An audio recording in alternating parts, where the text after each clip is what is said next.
Hello and welcome to a very short guide on how you can use my website diagnosticquestions.com in primary schools, and I'm Craig Barton. So firstly, here's our homepage, diagnosticquestions.com, and if you scroll down here you'll see that currently we've got over 2,000 schools across the UK actively using our site, 46,000 teachers, and here's my favourite stat, over 5.7 million answers have been given by students all around the world. We also have over 14,000 completely free maths questions on the website, and each question is designed in a very specific way. The multiple choice questions with one right answer and three wrong answers, but each of the wrong answers has been designed very carefully to identify a key misconception your students have. Now, the website has predominantly been used by secondary schools, so we wanted to get the primaries involved, so we've asked a very experienced primary school teacher to help us create some questions and quizzes geared specifically to the primary SATs exam.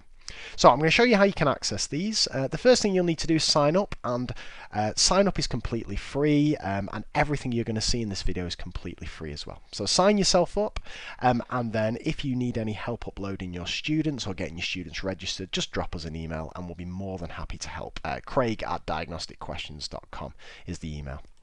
But once you've signed up, the way you can access the SAT collections is to go to our questions tab at the top here and select collections. And this takes you to a page where we've got all our top quality collections. And if you scroll down, most of these are for secondary school, but here is my favourite one, the Primary Maths SATs collection. So if you give that a click, you'll see here that we've broken the maths curriculum down into the key areas of number, and fractions and percentages and shape and so on. And for each topic there are two quizzes. There's what we're calling a benchmark quiz and what we're calling a progress check quiz. And the idea is you set the benchmark quiz before a teaching unit or before a revision lesson, and then you set the progress quiz at the end of it as a measure of progress. And each of these quizzes is 10 questions long. So I thought I'd show you this one on simplifying fractions and fractions of a shape.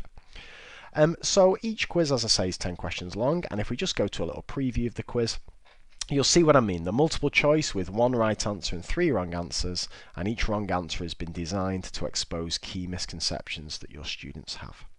Now, your students can answer these quizzes on phones or tablets or computers or anything like that, and as I say, it's completely free. And the key thing is, every time they give an answer, they're prompted to give an explanation. So let me show you a little example of this one using that question that we've just seen there. So imagine you're a student at home, one of your year 5s or your year 6s, and you're faced with this lovely question: write 24 out of 30 as simply as possible. And imagine you think the answer's B. 12/15. Now you can imagine this classic thing, halve the top, halve the bottom, and leave it at that. So when students click B, they're then prompted to give an explanation, and as I say, this could be on their phone or their tablet. So I've pre-written that in. Half of 24 is 12 and half of 30 is 15. Now, when your students submit this, it's going to mark it for your students and tell them that they're wrong, but that's absolutely useless to a child because they want to know why they're wrong. So what the website's going to do is it's going to present them with explanations given by other students all around the world, and they can read through until they find that magic one that makes sense to them. And what I like about this is these explanations have been written and voted for by real students, thousands of them, and they're written in loads of different ways, really insightful ways. And all it takes is for one of those to make sense to your students, that magic answer, and their misconception hopefully will have been resolved. So that's it from the student's point of view. But what does it look like from the teacher point of view, I hear you ask? Well, here's a quiz I set my lovely Year 11 class the other week, and you can see there's their results presented there, and I can see, for example, question 12 is causing major problems. And then this is a summary of all the questions they've answered, and every dot represents a student, and if I hover over those dots, you'll see not only the student's name, but also the explanation that that student gave. So the website is giving you very quick automated marking, but then it's also giving you depth of insight by allowing you to view your students' explanations.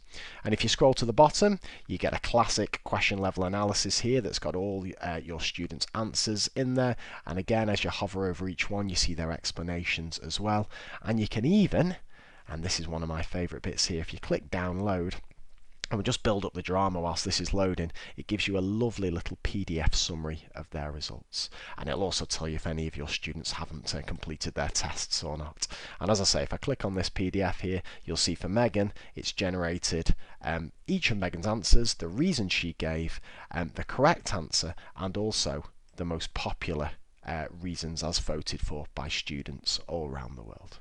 Okay, so there is a quick overview of what diagnostic questions can do for primary school. Some of our best explanations given on the website have been given by Year 5 and Year 6 students, so I'd strongly encourage your students to have a go, and especially in the build-up to the SATS exam. Hopefully it'll give you an insight into their areas of weakness and also give your students an opportunity to demonstrate their depth of understanding by giving really good explanations. If you've got any questions, just drop me an email. That's craig@diagnosticquestions.com, and likewise, if you want any help uploading your classes or your students, I will be more than happy to help you out. Thanks for your time watching this video. Enjoy Times Table Rockstars and take care.